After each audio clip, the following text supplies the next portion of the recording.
Lining జాకెట్కి ఎట్లాగా cross piece తీసుకుంటాం అలాగే సేమ్ క్రాస్ పీస్ తీసుకోవాలి.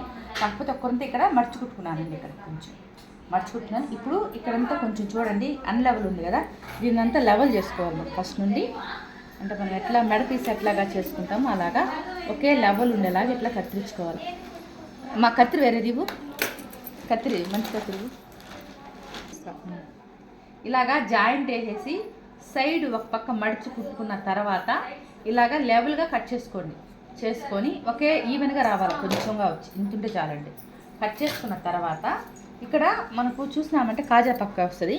అంటే ఒక్కొక్కరు చేయి వాటం ముక్సు కాజా పట్టుకునే దాన్ని బట్టి ఈ పక్కన పెట్టుకొని కొంచెం చూడండి ఎంత అంటే 1/4 ఇంచు వదులుకున్న తర్వాత ఇలాగా జస్ట్ ఒక పాదం అంతా ఇలాగే పెట్టుకుంటా వచ్చేయాలండి. ఇలాగా జస్ట్ ఒక పాదం అంతా. ఇది క్రాస్ పీస్ కదా, పైన ఉండేది జస్ట్ లైట్గా ఇట్లా సాగినట్టు పెట్టుకున్నామంటే సరిపోతుంది. ఇలాగా ఇలా పెట్టుకున్నాం కదా. ఇప్పుడు కొంచెం దూరం మళ్ళీ చూపిస్తాను మొత్తం వేసిన తర్వాత. ఇప్పుడు ఇది ఉంది కదండి, దీన్ని ఇట్లా లోపలికి ఫోల్డ్ చేసుకొని ఈ పార్ట్ ఉంది కదా, ఈ కింద ఈ పీస్ని మనం మెడ పీస్ వేసుకున్నట్టుగా లోపలికి మడుచుకొని ఇలా పెట్టుకొని జస్ట్ ఒకే లెవెల్లో పైపింగ్ వచ్చేలాగా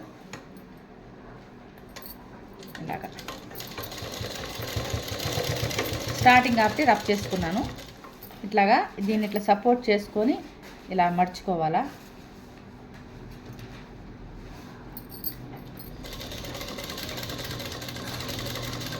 ఇలాగా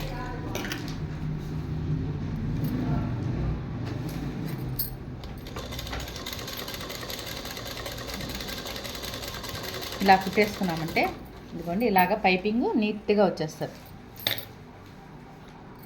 ఏమ్మా కరెక్ట్గా వచ్చిందా? ఇంతే నేను అడిగిన పైపింగ్ ఇలాగా ఇలా కుట్టుకుంటూ వచ్చేసినామంటే సరిపోతుందండి. ఓకే, నా పేరు